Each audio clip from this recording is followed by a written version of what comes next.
All right, ladies and gentlemen, welcome back to the Dynamic Lifestyle Podcast. We have our guest, the one and only Anthony Collova here from MyOatmealcom. Anthony, how you doing today, man? I'm great. I'm not actually the one and only. There's like three Anthony Collovas. One's a firefighter in Cleveland. One's like a 12-year-old kid, and then there's me. Yeah. But I'm the only one that owns MyOatmealcom, so I That's guess true. you are correct. You're you're Yeah, you're you're very unique in that aspect. absolutely. Yeah. Thanks for having me on, guys. I really You're appreciate very it. welcome, man. The pleasure's all ours. And the way we want to get started with this podcast is we always want to know what someone's story is. So we want to ask you, who is Anthony Collova and what is your story? Okay. So I have a really good story, but it's a really long one. So I will again attempt to try to be brief with this. Um, so I'm going to come at this from a place of fitness and nutrition, exercise, wellness, whatnot, because that's the kind of podcast this is. But I've been training right now, again, for about 15 years. I trained when I was younger, when I was in high school, and then when I was in the military. Since age 15, plus I was in the gym. When I graduated high school, I was 110 pounds, right? Now I'm 200 pounds. So there's quite a big difference. I'll get you guys a picture so that you can put this up on Yeah, the that'd be podcast. cool. When you see this photo, you're gonna be like, "Oh my gosh, this guy." So yeah. So I was always training, trying to get bigger. Could eat whatever I wanted to. Had abs all the way up until probably age 22. Like abs, like no muscle, but I had abs, right? And I got involved in street drugs when I was 16 or 17 years old, and ended up beating myself into the pavement with substance abuse. I joined the military at age 18 in an attempt to kind of get my girlfriend at the time off of my back. She's like, what are you going to do with your life? And I need a man who can do this and that. And then my parents, are you going to go to college? What are you going to do? And then I was doing all these drugs, and I knew that I wasn't doing myself any good. So I joined the Coast Guard. It took about a year of me being in the Coast Guard before that girlfriend decided to dump me. And it took about a week from that point on for me to start using drugs again. And the reason it took a week is because we were in Alaska on a boat when I got the message, and it took us a week to get back to port. First thing I did when I got off port was I went into San Francisco and I got some drugs. That's how my lifestyle was. Right. And it was a culmination of low self-esteem, not being able to deal with life on life's terms, not understanding who I was, not believing in myself, no self-confidence, and just being a really young 20-year-old man. I mean, Yeah. I wasn't a mature person. And so eventually got kicked out of the Coast Guard and moved back in with my parents at some point, got into a DUI, went to treatment, spent 7+ months in treatment. That was 17 years ago. It'll be 18 years coming up this July, about a month away from now. And it'll be 18 years of sobriety. So that's an excellent, I mean, for me, that's amazing. That's huge, man. Congrats on that. Absolutely. Yeah. Congrats. Thank you. At When I was in treatment, when I got out of treatment in Prescott, I met a girl. We ended up getting married really, really quick, and ended up getting a divorce. But the entire time that we were together, she was going for her degree in exercise and wellness from ASU East, and all I heard all the time was you need to go to the gym and you can't eat carbs, and it was a lot of that broscience stuff that goes around, and you can't eat carbs after night. And she's telling me this stuff, and I don't know if she got that from school or if that's what they're teaching, like it's like, come on, man. But I heard it all the time, and so when she left, first thing I did is I went back to AA meetings because I knew I had to get my head right and I needed to be around positive people. Right. But I started going to the gym, and that was something that fell off when I started doing drugs, and I got back to it because it was familiar to some degree, but it was also at the time it was a means for me to like improve myself and to focus on something that I could control, but also if I really do think about it and I'm honest, that it would be trying to get her back. I wanted to. She's always telling me I need to go to the gym. I started going to the gym, thinking maybe this will help make it right or whatever, But and at some point, I grew beyond that need of that loneliness, But I kept going to the gym. I started seeing progress. I started feeling better. I started, getting more muscular, looking better, getting confidence. And that was one of the things. There's a lot of things that helped me get my self-esteem and improve myself. Going to the gym, eating right. Those were played a big part because I know for me, if I wear a suit and I go out in there in the real world wearing a suit, nice shoes, I'm groomed, I feel better about myself. Right. And whether I have abs on underneath that suit or not, it does play a part. Like, so regardless of the clothes I'm wearing, regardless of what I'm presenting to the world on the exterior, I cannot deny how my interior is affected by that exterior. If I'm a fat, blubbering mess, which I very well can be while still going to the gym, if I just eat whatever I want, I'll be at 20-25% body fat within a few months. Right? But I don't feel good because that suit, it doesn't fit the same. Right? I have a whole wardrobe of clothes that I buy every time I'm lean that are completely fantastic, amazing custom cut clothing that I can't wear until I'm like 3 weeks out from a bodybuilding show or 3 weeks out. Like that 6 week period, the only time I can wear these clothes. Right. I feel fantastic in them, but I also have to recognize that me and how I look on stage, I can't maintain my stage weight, and I can't be that guy year round. So I have to be comfortable with who I am and how I look, and all of that for me is self-esteem, which is part of the reason I use drugs, which I think is why it's so easy for me to stay sober now, where a lot of people continue to struggle with it, is that I overcame the demons that I had. I went to treatment, I did the work, I did the 12 steps, I've done that, continued, but it's always a day by day thing where I'm always trying to grow as a person and always trying to better myself.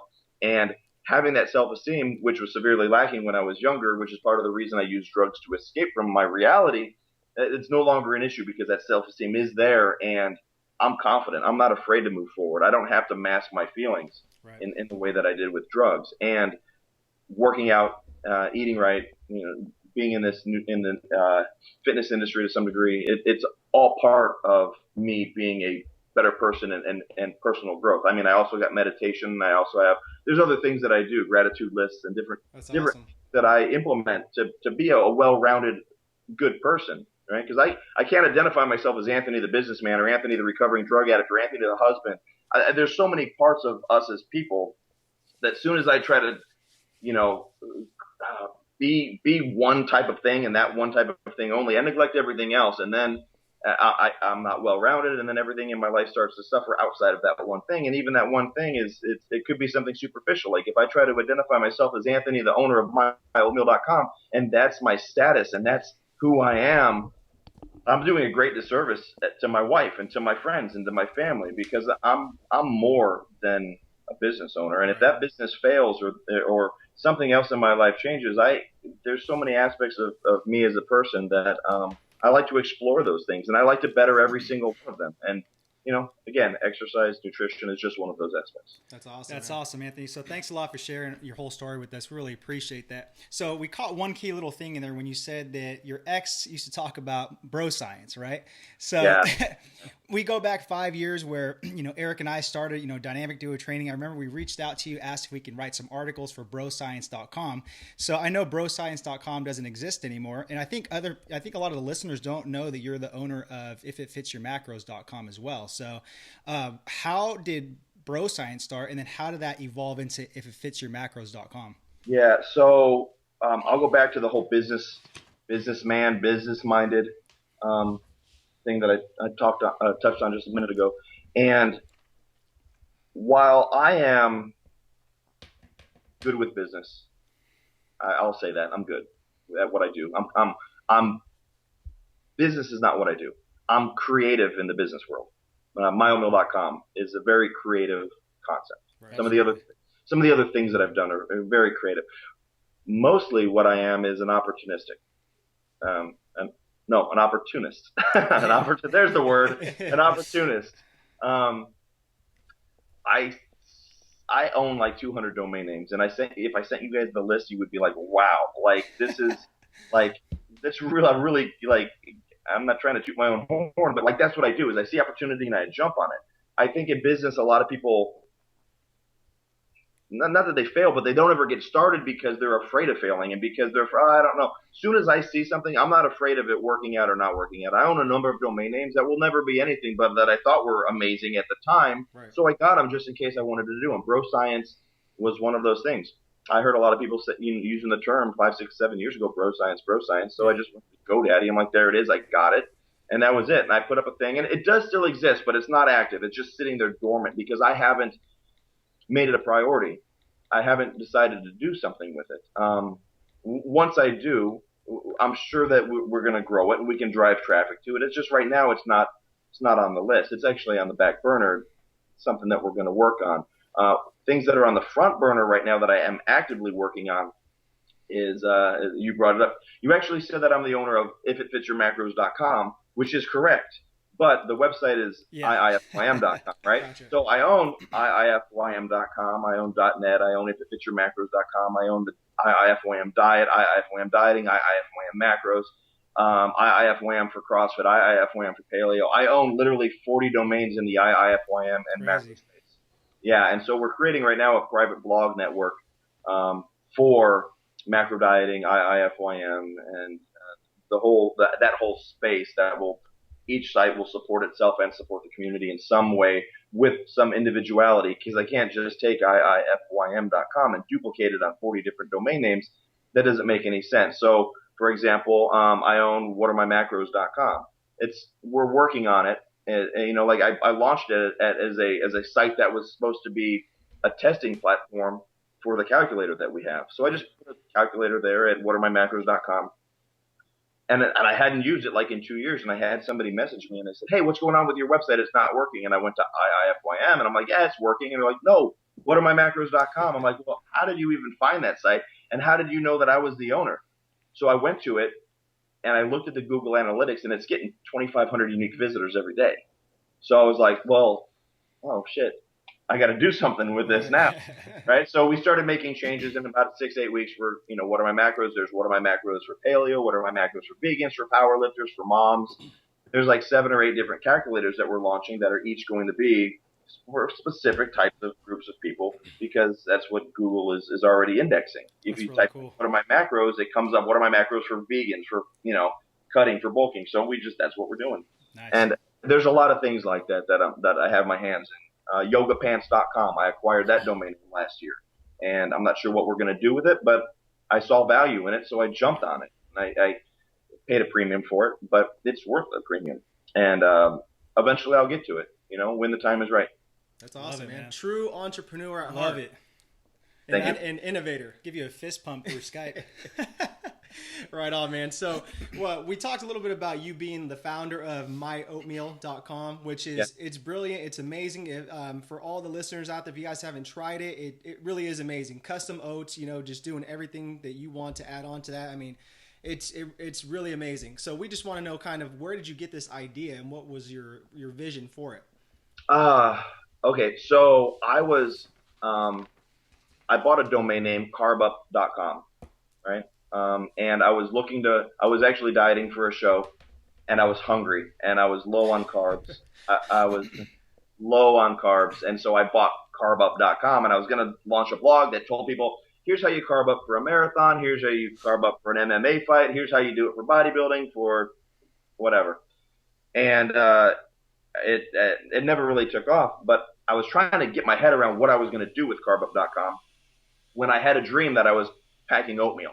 Like I was just in some sort of at a table, and I just had oatmeal, and I was just like, like this crazy scientist that was throwing oatmeal together.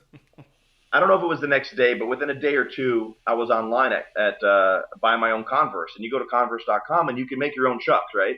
So I was making, blue tongue with a white tip, and then like the black sides, and you customize your own shoes. Right. And so at some point, I was like, what if I don't know, it just came together, and I thought about the oatmeal dream along with the customizing of the shoes, and it kind of came together. And having previously owned BioPulse Nutrition, which was a company that I started to develop our own line of supplements, we got into bodybuilding.com, and within a couple of weeks, I was like, this is not what I want to be doing. It didn't feel right to me. I didn't like the supplement industry, and so I decided not to pursue it. So I turned BioPulse Nutrition into MyOatmeal.com.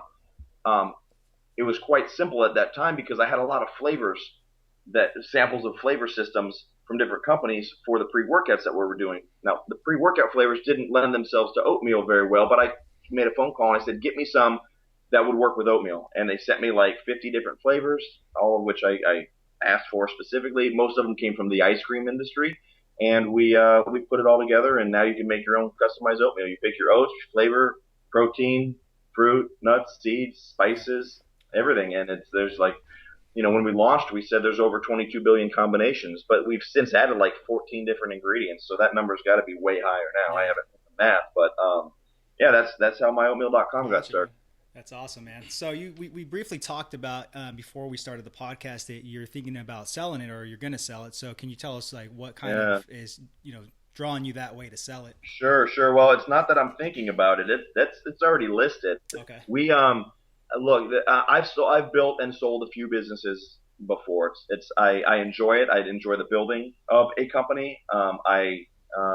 Anybody needs help that I know, like I do life coaching, I do business consulting. I have a package where I will go out and build your business for you. Like I've realized that this is one of the things that I'm good at in life. And it took me a long time to figure out what I was good at, but like this is one of the things that just seems to come natural to me. So as brilliant as an idea that MyOatmeal.com is, it's still a business that I have to show up to, I don't got to punch the clock, but I do got to wake up. I do got to show up, and I do got to put in the effort, which is the opposite of what I want to do in my life. Right. I love the making of the business. I don't love the running of the business. Gotcha. And so, owning ifym.com and having it, let me back up a little bit. ifym.com gets 15 to 20,000 unique visitors every day, all organic. It just shows up, right? I do very little. Anything, nothing. That traffic, it just shows up. That's easy, right? All I have to do is put in a good message, add a lot of value, teach people something they don't know about, and make sure that my message is in line with the reason why they're coming to the website. And I can make a decent living at it while helping a lot of people. With MyOatmeal.com, we really love helping people. We give a lot of oatmeal away. We give it to bodybuilding shows. My wife Kathy is a volunteer at Free Arts of Arizona, and she arranged like last summer it was 3,600 meals, wow. Oatmeal and granola to their summer camp for at-risk youth. Yeah, it's at-risk youth that they bring in, and they use art to help get them off the streets. We're doing the same thing this year. We like to help people, right? So that's mostly what MyOatmeal.com has become. It is profitable. It's just a daily grind. I have to show up every day, and I got to put the work in, and and it's a new industry to me. I don't know the oatmeal industry. I had an idea, I built it, and I just, let's do it, right? And after doing it, I'm not going to say I got bored with it, but the passion I have for building the company is not equal to the passion that I have of running the company. Gotcha. And so, but IFYM, when it comes to diet, nutrition, I'm really passionate about macros, and I love talking about it. I love doing it. And so running that company is way more fulfilling to me. And so knowing that MyOatmeal.com is honestly, it lacks leadership because I'm not providing it. I'm the one that is the leader, but the level of commitment that I've brought to the table is not where it needs to be for that company to do well, to thrive, and to live up to its potential, which most people who've been to the website know how awesome it is. Right. But without the leadership in place, without the passion and the dedication and the commitment from the one person that's supposed to bring that leadership, it's just kind of flopping around. I don't hardly ever check what the sales are anymore. I don't put in the time and energy, and I recognize that it deserves more than I'm able to give. Right, gotcha. Right? I don't want to. It is my baby, and I don't want to see it fail. But there's a difference between failure and strategic. I don't know what the word is, but like just recognizing it's time to move on for the right reason, right? And so, I would rather sell this company to somebody that has the passion. I would love to go and see Whole Foods or Sprouts or anywhere have our product on their shelf. Right. That's not me. That's not what I want to do. I'm an e-commerce guy. I sell things online. Right. But the potential for this business is unreal.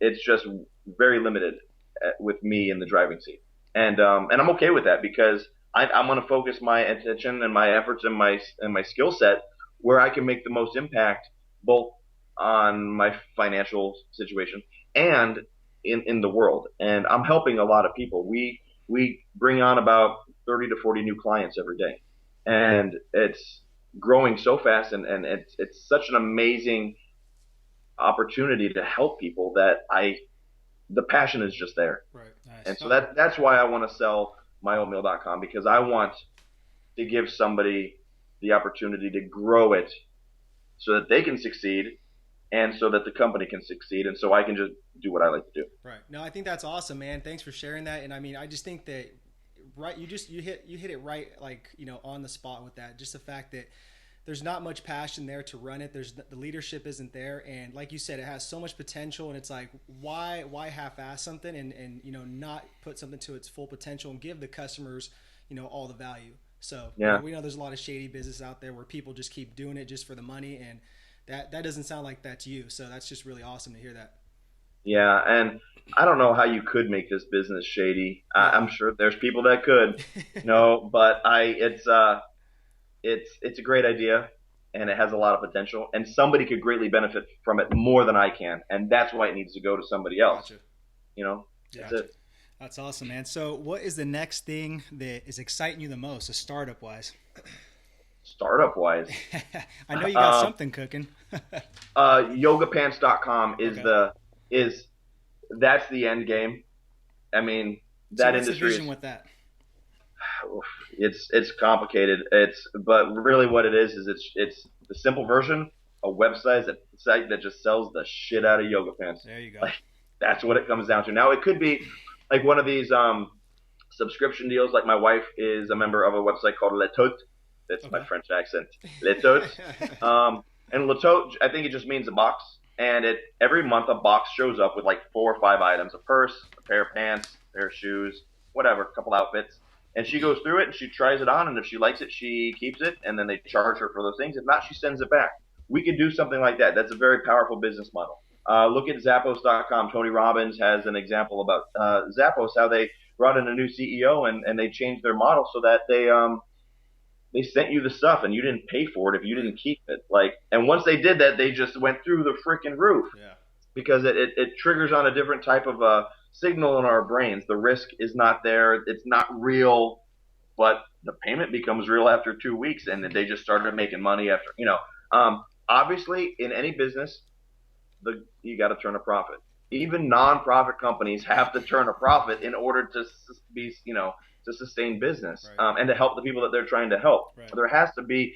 You don't got to make a bunch of money, but you have to be able to pay everybody, right? And so I guess the profit doesn't need to be there for nonprofits, but as long as you can pay everybody and provide your services, now we're not nonprofit. I'm trying to cash in on this, like that's business. I'll be a nice guy in all the other areas of my life, and I'm a nice guy in business, but when it comes down to business, profit is the motivator, especially, that it should be in any business, and that's how it is for me. Right. Yogapants.com is one of those things that it's like, let's build it up and sell it. I don't know the dollar amount, but I know the potential. Gotcha. Right now, I wouldn't say that IIFYM.com is a startup, but we only started adding the sales funnels and started, targeting certain audiences like 3 or 4 months ago. I've been selling nutrition plans and doing custom macros for people for 4 years now, something like that. And it wasn't until I started losing the passion for MyOatmeal.com that I decided to step up IIFYM.com and turn it into something real. And that's what we've been doing now. And so, like I said earlier, launching a private blog network with 30 or 40 different blogs under the similar domains. That is, I'm really excited about that right now. Yogapants.com, that's going to take a couple million just as a startup in terms of inventory and mostly marketing. What I have going on right now is already working.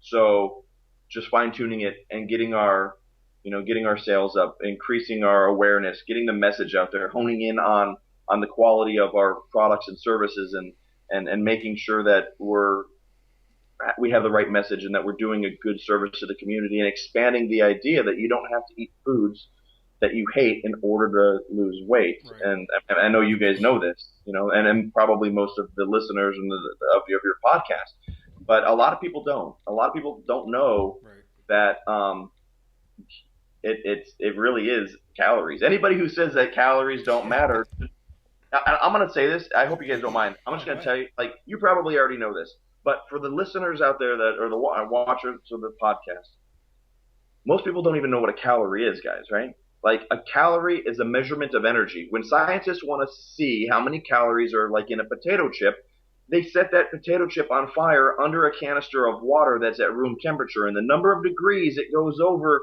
room temperature in Celsius is the number of calories that are in that chip. Now, it's not the calories are in that chip. It's that calories are increases in temperature Celsius.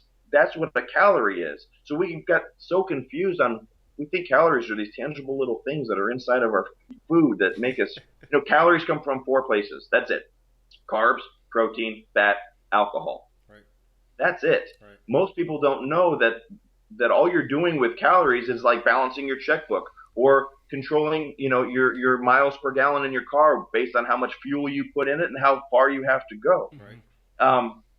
So when you have people that say that calories don't matter, they just don't understand what a calorie is. And I could understand the argument that calories don't matter when you eat a ketogenic diet, because naturally by eating 65% of your calories from fat, you are going to blunt insulin levels and blood sugar, and your hunger and leptin levels are all going to be drastically reduced. And it will be very hard for you to overeat because the amount of fat that you're eating is keeping you so satisfied that you're no longer hungry. Right. Well, that's a different argument than calories don't matter, because calories do matter. But when you eat certain foods, if they reduce your hunger, you're less likely to overeat.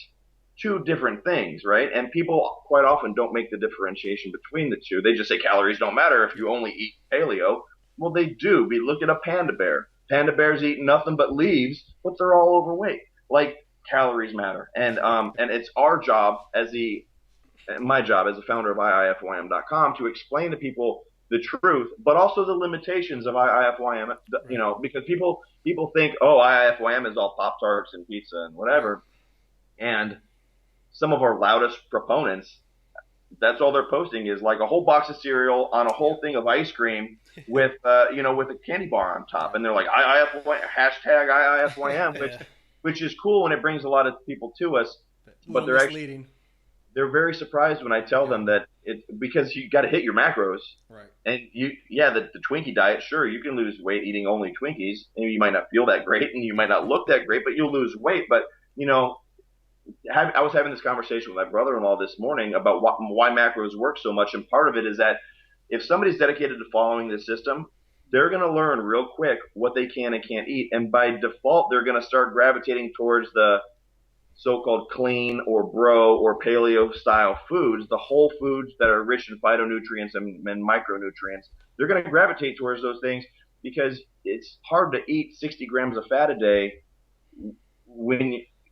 it's hard not to go over when you're eating, crappy foods. Right. You have to bring it back to a certain degree. Now, you can have a piece of pizza. You might not be able to have 5 pieces of pizza, but you can have some pizza. And that's the message that we try to get across, is try to fill 70, 80, 90% of your foods with high micronutrient dense, phytonutrient dense options.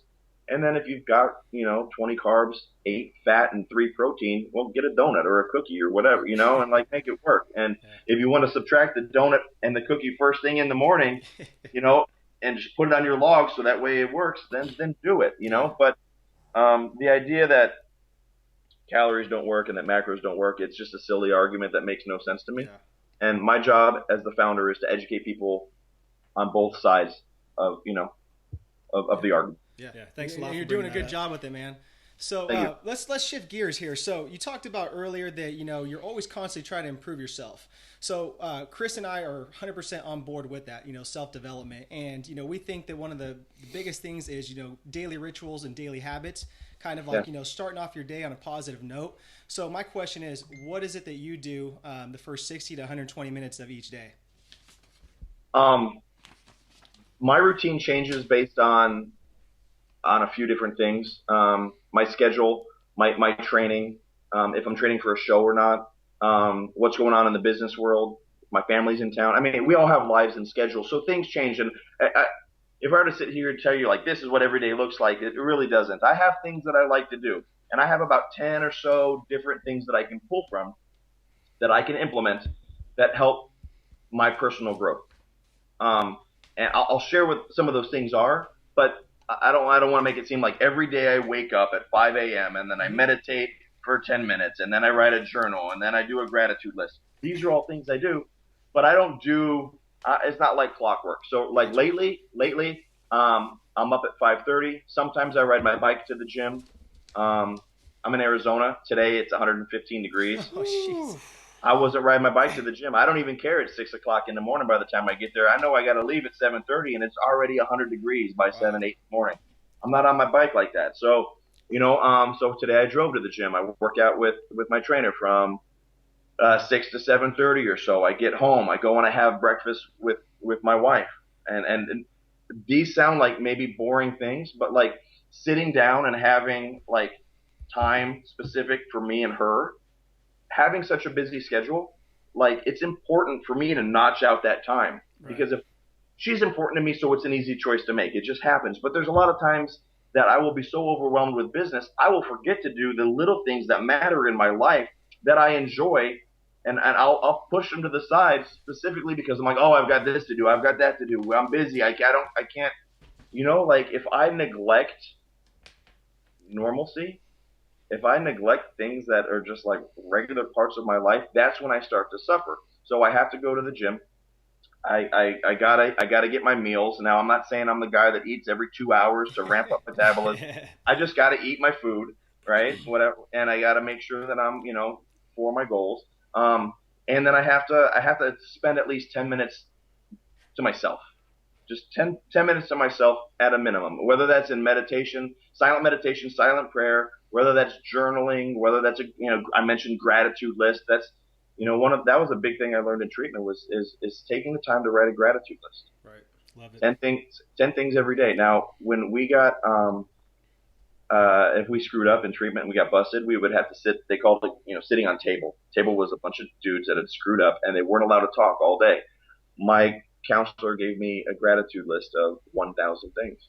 I had to write 1,000 things I was grateful for. At first it's like, okay, my mom, my dad, I'm grateful I'm sober. I'll throw that one in. I was a 22-year-old kid and you get to like 20 and then it becomes, I'm grateful for trees, for oxygen, for bumblebees. I'm grateful for hardwood floors. I'm grateful for tile, for concrete, for bricks, for blocks, for drywall, for stucco, for paint. And I started writing all these things, and I'm like, he's going to kick my ass. My counselor is not going to be happy with all of this BS. And he's like, that's exactly what I wanted. Because why are you grateful for hardwood floors? I'm like, well, because they look really cool in the house, and because they hold up a little bit better than tile, and if I drop something on them, it might not break as much as tile. He's like, great. That was an honest answer. So it was quite easy for me to come up with 1,000 things that I was grateful for. So coming up with things that I'm grateful for, it's very difficult for me to be angry or to be upset or to be selfish if I'm also being grateful. So the more grateful and humble I can be, the less selfish and angry and egotistical I'll be. You can't really be grateful and hurtful at the same time. Right. So the more time I can spend in gratitude, the more things I can do in my day to help keep me in gratitude, the better. Another thing that I do commonly, I wouldn't say it's in the first 60 to 90 minutes or whatever, is affirmations. Right. When affirmations are things that we give ourselves, or phrases that we tell ourselves that we might not necessarily feel are true. An affirmation is not something that I already believe about myself, right? Like a positive affirmation is something that I want to believe that I don't yet believe. So I would be like, in today's world, I would have to come up with a new one. I can tell you, I can probably rattle off 20 affirmations right now. Like, I'm a good person, I'm a good son, I'm a good brother, I do what I say I'm going to do, I follow through, I wake up on time, I like who I am. These are different, those sound all simple and boring, but those are real things that I had to tell myself at one point in life. I learned from my mistakes. Right. I do not procrastinate. Those are real things that I had to give myself that I needed to overcome. And what ends up happening is when we give ourselves these affirmations time in and time in, again, over time, when the negative message comes up, as they will, when you've trained yourself to give yourself these positive messages and to retrain that, the positive affirmation will interrupt the negative one. And that negative voice that's been in your head telling you that you're a piece of shit, or telling you that, you don't deserve this, or you're not worthy, or I always screw up, or I deserve this BS, because, those negative things that we hear, that's probably somebody else's voice to begin with, they get interrupted and they start replacing the negative messages. And I remember the first time it had happened to me, I was walking down the street and my shoelaces were not tied. And I've known since 5 years old I should tie my shoelaces, and otherwise I'll trip eventually. And I tripped. And then the first thing in my head, I was in treatment still, was like, and I was going to be like, God, I'm such a fucking idiot. Like, that's what I was going to, that was like the first, right? That's how I treated myself for my entire life, was these negative messages, right? Because if I could do the negativity first, it stopped you from doing it, because you can't hurt me nearly as bad as I can hurt myself. So as long as I say it first, it stops everything else, right? And it stops that pain from coming in. And now I'm causing the pain myself, and it's just an ongoing cycle. So I tripped on my shoelace, and then instead of having that negative, it was like, I learned from my mistakes. I'm a good person. I'm like, okay, what can I learn? That was the first thing. I was like, tie your shoe, dumbass. And I was like, oh, I'm not a dumbass. Okay. And then I had to go with another one, right? So I tied my shoe. I never had to ever repeat that learning lesson again, as long as I learned from it. And I now I tie my shoe all the time. Sounds like small, but that's just like a little one, right? But and it gets bigger and bigger and bigger as life goes on. And then the more we focus on these positive affirmations, the more we train ourselves to replace the negative ones, and the better people we become, and the more we can help others. So I think positive affirmations are definitely one of my go-to things that I can implement on a minute-to-minute basis. If I'm driving down the car and somebody cuts me off, that's an opportunity for me to practice patience. And I'll give myself an affirmation of, like, I'm a patient person. I do not understand other people's stories. I don't judge other people for their driving habits. And I might have to do it 10 times before it sinks in, or 1,000 times. But eventually it's going to sink in, and then that situation will no longer be an issue. See, it was explained to me that when you have problems and people push your buttons, don't get rid of the button pushers. Get rid of the buttons. Like that. Yeah. Right? So if I can change my behavior and change, then the thought process will follow. So it's important for me to act as the person that I want to be. To what choices would the healthy Anthony make? What choices would the billionaire Anthony make? In this exact situation, what would Anthony do if Anthony was the healthiest, strongest, most successful, kindest person in the world? What would that guy do in this situation? Not me. I'm not there yet. But what would he do? Then I do what he would do. And then that behavior sets me up for a change in thought process. Because, thought follows behavior, not the other way around. You can't think yourself into good behaving. You have to behave yourself into good thinking. And I really believe that. And so that's one of the strategies that I use to get there, is act as if I'm the person I want to be, make those choices, and give myself those positive affirmations to reinforce those choices. I love that, man. That's something me and Eric are huge on, is doing daily affirmations like that. So thanks for sharing that. So right now what we're going to do is we're kind of just going to wrap up with some rapid dynamic questions, what we call, and these are going to be quick, just, zip through questions. So Absolutely. What are you currently doing self-development wise right now? Self-development wise, I'm actually mentoring a new kid, a friend of mine. His name is Jake. He owns a company called Macros Edge. They do meal prep for bodybuilders and normal people. And it's a little bit of a reverse situation, but I'm mentoring him. And by doing so, by taking him on as a life coach, I'm loading him up with all kinds of do this, do that, do this, which forces me to look at myself and see what I'm not doing. I can't very well tell him to create an action chart and have a list of 10 things that he has to do every day when I'm neglecting my own personal stuff. Yep. So what I find is similar in recovery. When I help other people, it forces me to look at myself and to see where I'm not living up to my own potential. And it prevents me from being somewhat of a hypocrite. And so by helping others, it helps me. Awesome. So what do you like to do for fun? I like to eat food. I like to go out with my wife. I like to eat. I like to travel. Nice. I could say the gym. I like to go hike Camelback Mountain. But really, I really do find growing businesses fun.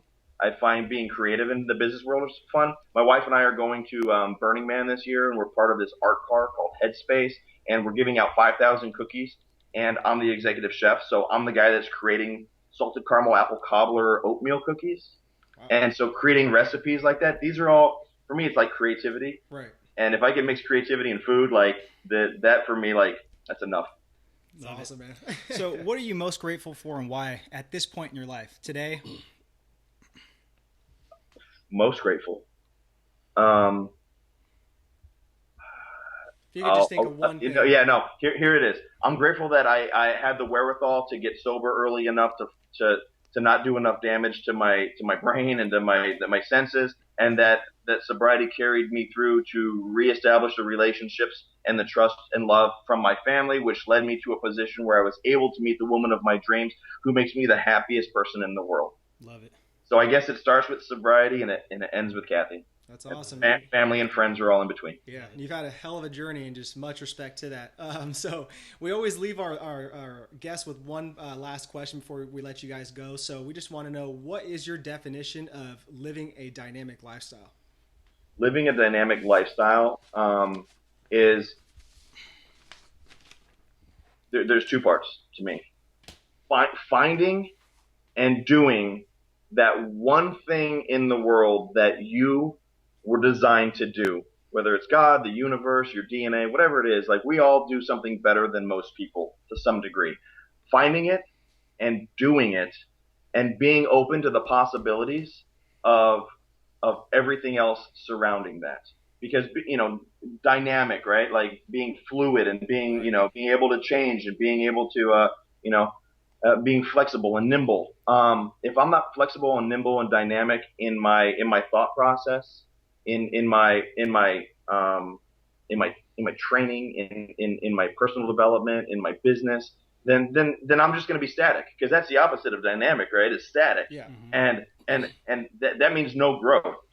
That means that I may as well just be a pillar of just nothing. And so for me, it's the way that I get to, like, who I am is by celebrating the thing that makes me different about everybody, from everybody else. Where that thing used to be a curse, I now find that if I embrace it and I expand upon it, like, I can help other people. Right. And I can, because we've all heard that phrase, that quote, I think it was Nelson Mandela or somebody even before him, that when we allow our own internal light to shine, we subconsciously give other people permission to let their light shine as well. Okay. It's a little more detailed than that, but that's the basic idea. When we let ourselves be who we are and do what we were meant to do, and when we find it and we celebrate that, other people are attracted to that. And it gives them the permission to be who they need to be. And I think that the biggest thing that we can do in life is help others and be more selfless. And the more selfless we are, and the more that we encourage other people to help, it's going to spread. And that might sound like some hippie BS or whatever, but I really believe that I was put here on this earth to help other people. Yeah. And if I can do so in fitness, if I can do so in nutrition, right, in business, or just a kind word, listening to somebody talk about their bad day, it doesn't really matter. But as long as I'm in tune with who I'm supposed to be, and I don't deviate from that, and I don't sell myself and try to be something I'm not, then I'm being true to myself, and I'm being dynamic to my own life. Love it, man. That's awesome. A hell of an answer. So awesome. Thank you. Like, I'm actually reading a leadership book that talks about, finding your calling and your identity and actually executing that. So, I mean, it's awesome, man. Great. So, I just want to say, before we let you go, Chris and I want to both acknowledge you for, first off, coming on our show, taking the time out of your day, just for everything that you're doing within the fitness industry. We have much respect for you in that aspect, even, your desire to be an ongoing entrepreneur, a husband, life coach, all that stuff, man. So the list goes on. Yeah, and I just want to say personally, thank you, man, for being an open book and just sharing your story with us. I mean, that is huge, and it's going to touch a lot of people and help a lot of people. So thank you. Yeah. Well, it's my pleasure, guys. I know we've been working together for a few years in a professional way, and it goes back and forth. You guys every once in a while, hey Anthony, can you help out with this? And every once in a while, I'll be like, hey dudes, can we do something here or there? And it's a really good relationship, and I really appreciate you guys thinking of me for your podcast. I do some things here and there, but like it means a lot to me that my message is important enough to you that you spread it to your people, because that's a good affirmation for me. It makes me feel good, like I'm doing something right, because you two guys are people that I look up to in this industry. So when you can have peers that come to you and say, hey, we want to spread your message a little bit. Like, I don't know if there's anything in a business that could be more affirming than having somebody that you look up to believe in what you do enough to spread it to their people. So thank you guys both. Yeah, you're very welcome. And then, so last thing, where can our listeners follow your work? IIFYM.com. Okay. MyOatmealcom.